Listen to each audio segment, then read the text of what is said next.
Welcome back to the Deep Dive. So today we've got something a bit different, a set of really short verses. They're titled Tribute to Pishin News and Abdul Ghaffar. Yeah, and they might look simple, just rhymes, but these kinds of tributes, they can actually tell you a lot about local values, about who gets celebrated and why. Right. The names and the style, they sort of suggest a context maybe from around Pakistan or Afghanistan, perhaps Urdu or Pashto speaking areas, though it's not explicit. Exactly. And in many cultures in that region, things like community service, honor, they carry, well, a lot of weight. So our job here is to kind of unpack the main messages. What do these few lines really tell us? Okay, let's jump into verse 1 then. It talks about Pishin soils pride and calls Abdul Ghaffar a servant.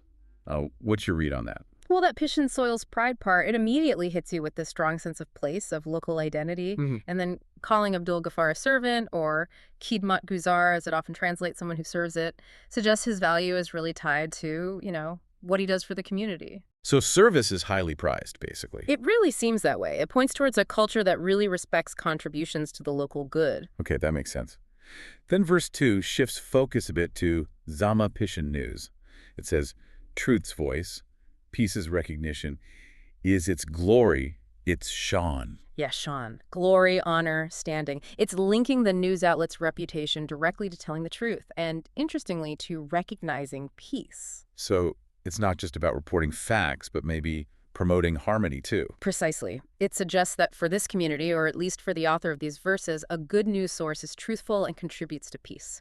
That's seen as its core value, its glory. Then the third verse gets quite active, visually, raising the pen for truth and speaking clearly against injustice. Right. That's a powerful image, isn't it? The raised pen. It really is. It makes journalism sound like, well, like a duty almost. It does. It's not passive reporting. It's presented as actively taking a stand, using words as a tool, to directly challenge what's wrong. Very clear, very direct. Okay, moving to the fourth verse.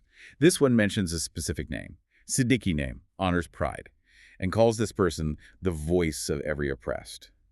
So linking a specific family name, Siddiqui, with honor suggests, a certain standing or respect already associated with that lineage, perhaps. And then that phrase, voice of every oppressed, that's a big claim. It's huge. It implies this individual is seen as a champion for the marginalized, someone who speaks up for those who maybe can't speak for themselves, a real advocate. So tying a respected name to social justice. Exactly. It connects honor not just to status, but to action, specifically action for the vulnerable. Got it.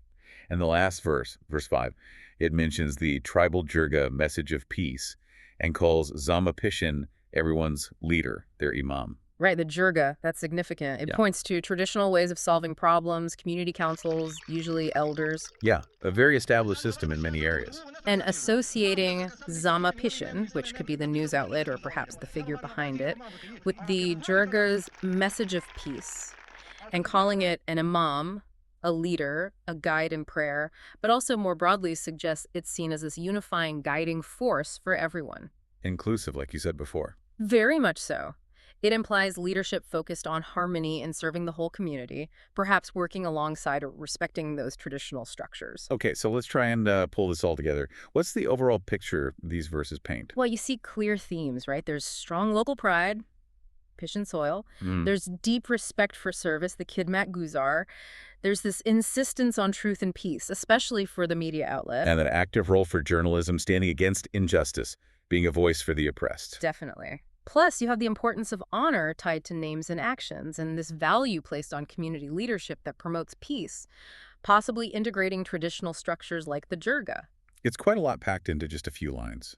It really is. It gives you this snapshot of the values this community, or at least the poet reflecting it, holds dear regarding individuals, media, and leadership. So as you're listening, it might be interesting to think about how local tributes like this, maybe even ones you've seen in your own community, reflect what people value. Yeah, what do these short, powerful pieces of language tell us about how communities see themselves and the role individuals or even news outlets play within them? Definitely something to chew on. A great example of how even very brief sources can offer some real insights.